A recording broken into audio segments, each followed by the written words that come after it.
María Eva Guevara, ¿cómo le va? Muy bien, ¿qué tal, Julio? ¿Cómo está? Aquí estamos con Todo bien. Santiago Jiménez, la Negra Nancibia y el que suscribe.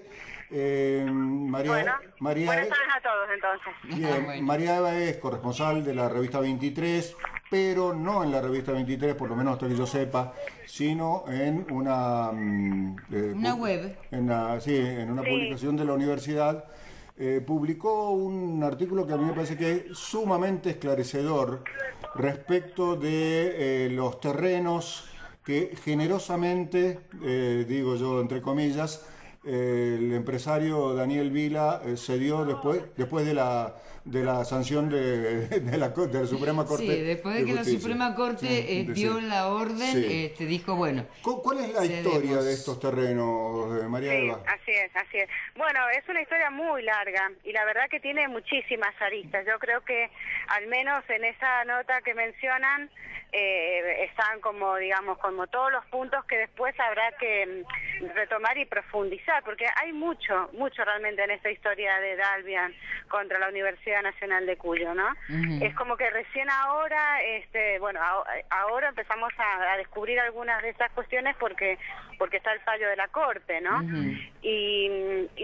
Pero la verdad es que hay cosas que me llaman mucho la atención. Una, que lo dejo más bien como una pregunta, es las consecuencias que va a tener este fallo de la Corte, ¿no? No solo en el orden práctico, que me refiero al caso puntual del desalojo, que hay que proceder, con las edificaciones que haya, en fin, que son de la empresa de Dalvian. A ver, sino- aclaremos una cosa, María Eva. Sí, dime. Son 32 hectáreas y han ocupado algunas de ellas.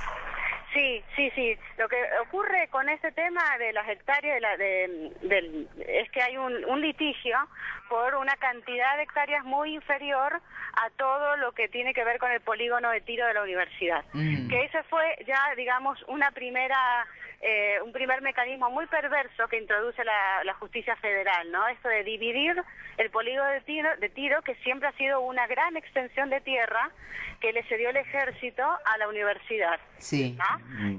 Evidentemente ahora vemos por qué se hizo esa división, ¿no? Ujú. Simplemente para favorecer el planteo que después haría Vila. Vila, ¿no? Cuando vos hablas de justicia te referís a la local.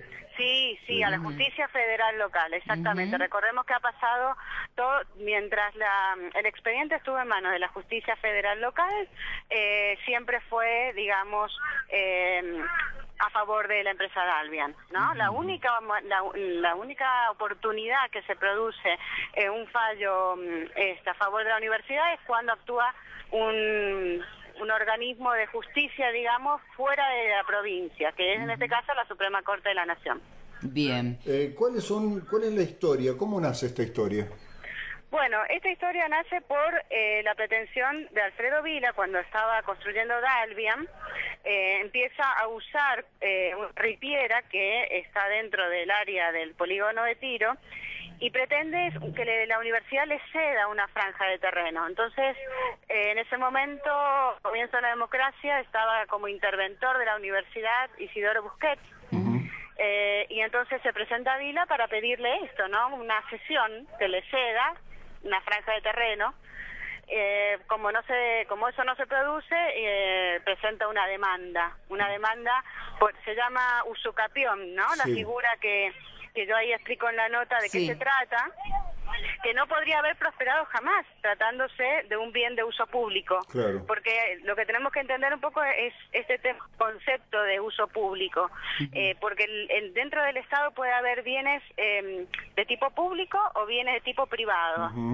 Los tipos de tipo privado pueden ser comercializados, digamos, ¿no? O sea, Claro. varias veces vemos que el Estado pone a la venta un terreno, ¿no? Sí, vende o alquila, por ejemplo. Exactamente, bueno, eso significa que ese es un tipo de bien privado del Estado. Sí. En este caso era un bien público, por lo tanto no podría, si no puede estar en el comercio, tampoco puede estar sujeto a un derecho como este que pretendía Vila, de propiedad por usucapión, es decir, por el uso, ¿no? Por Sí. usucapión significa que cuando uno está en un lugar durante un tiempo prolongado haciendo uso de esa cosa, eso genera un derecho. Sí. y puede pretender adquirirlo, tenerlo para sí, como su dominio. Para que quede claro, haciendo una comparación, hay pueblos originarios que han planteado que se les inscriba las tierras que ocupan por usucapión, es decir, por un tiempo prolongado y permanente, digamos, ¿no? Exactamente, exactamente. También la ley habla también de fin pacífico, ¿no? Claro.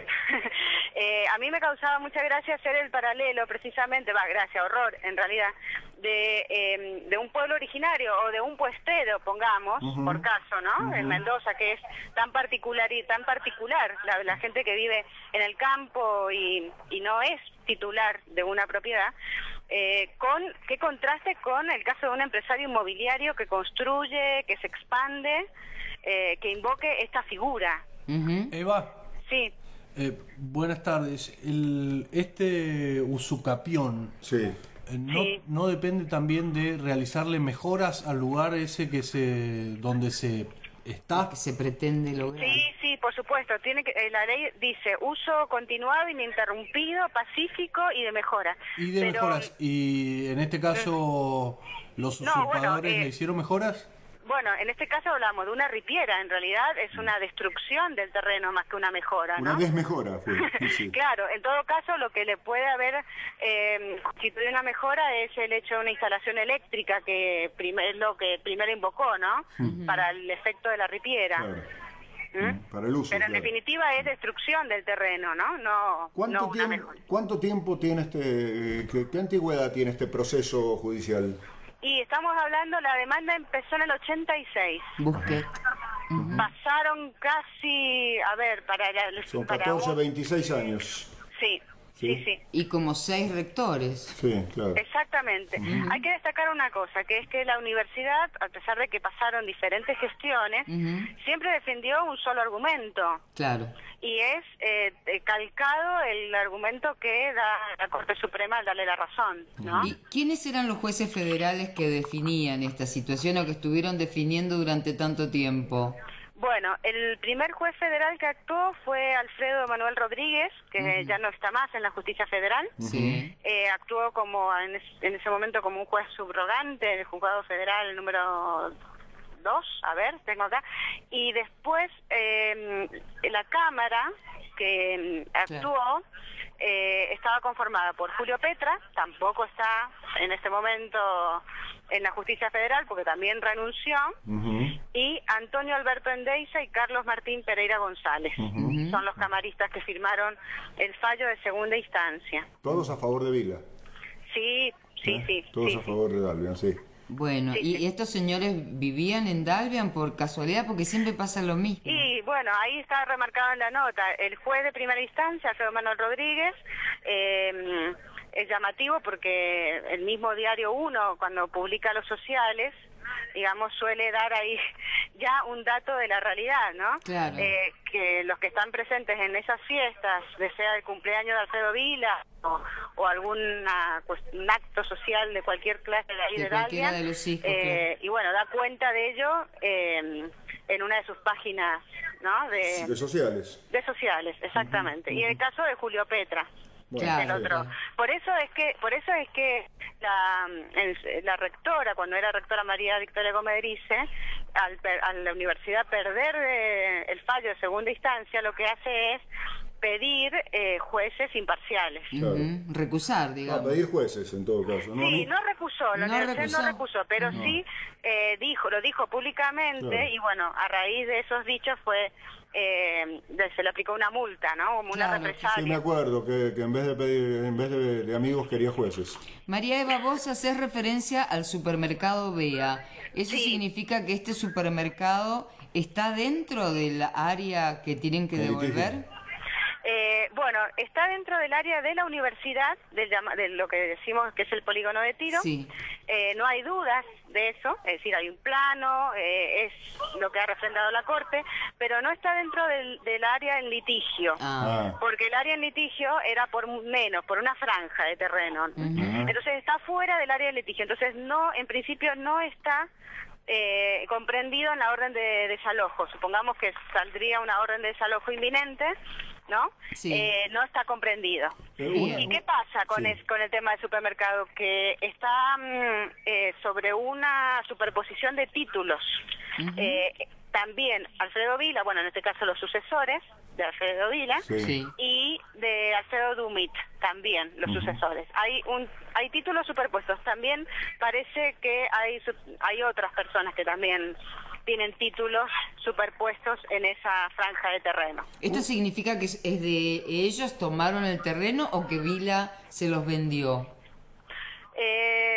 Bueno, si significa- sabes. Si... es una situación muy confusa. Cuando hay superposición de títulos, tiene que actuar un juez, en fin, eso lo hemos visto, a ver, por señalar un caso muy muy importante también para Mendoza, que es todo el tema de la expropiación que el Estado ha tenido que hacer de las tierras de la Valle, Sí. para dárselas a los pueblos originarios, Sí. al pueblo huarpe. Sí. Allí se ha tenido que proceder de alguna manera con este tema de las superposiciones de títulos, ¿no? Sí, para que quede claro, porque una vecina me preguntó si la gente que vive en Dalbian va a tener que ser desalojada o algo así. No, para nada, Bueno, para nada. está bueno aclararlo porque parece ser como que... No, para nada. Inclusive para despejar también cualquier sensación, no sé, de que ahora va a pasar algo extraño. Un tsunami. Claro, Sí. el rector dijo que tampoco se iba a demoler nada de lo que estuviese construido, por Claro, ejemplo, ¿no? claro. Ujú. Pero ¿No? como vos dijiste al principio, e hiciste una pregunta, dejaste un interrogante, ¿cómo sigue esto? Ujú. Y sí, hay que preguntárselo, porque hay muchas otras aristas que estamos descubriendo ahora, ¿no?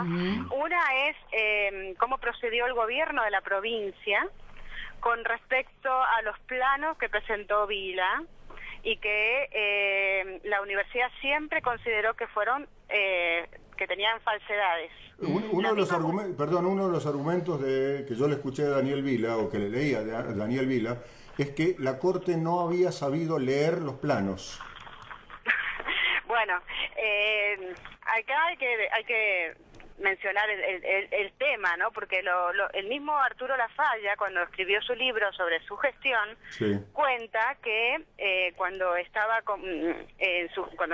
a cargo de la gobernación de Mendoza, se le planteó el tema de la renuncia de un director de catastro, Sí. precisamente porque no había querido firmar 2 expedientes de Alfredo Vila, justamente de porque Planos. quería que se le aprobaran 2 planos Sí. de esas franjas de terreno que él pretendía para sí y que eran de la universidad. Ajá.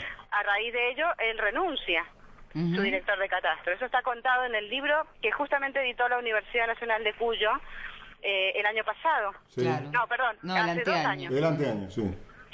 Sí. O sea que hay mucho por averiguar todavía. Mucho. Cajita de Pandora se llama. ¿sí? Mirá lo que se abre con Bueno, esto. Bueno, lo importante es que hay por lo menos una decisión de la justicia que es justa. Sí. De alguna manera termina la duda o o el litigio respecto de la propiedad de esos terrenos. Claro, Después claro. habrá que sacarle viruta a esa, Si hay a connivencia. esa cuestión, ¿no? Bien. Claro.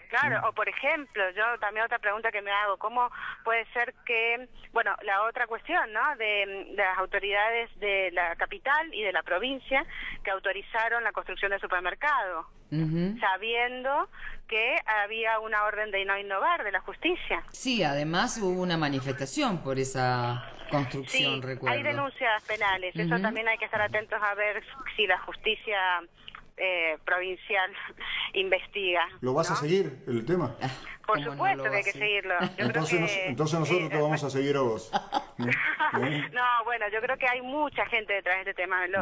También, porque tiene que ver con la universidad. La Seguro. universidad para Mendoza es tan importante que a mí me ha llamado la atención eso, la cantidad de gente que está informada de este conflicto y que se ha querido involucrar también en este conflicto, ¿no? Bueno, corren buenos tiempos, empieza a salir la mugre de abajo de la alfombra.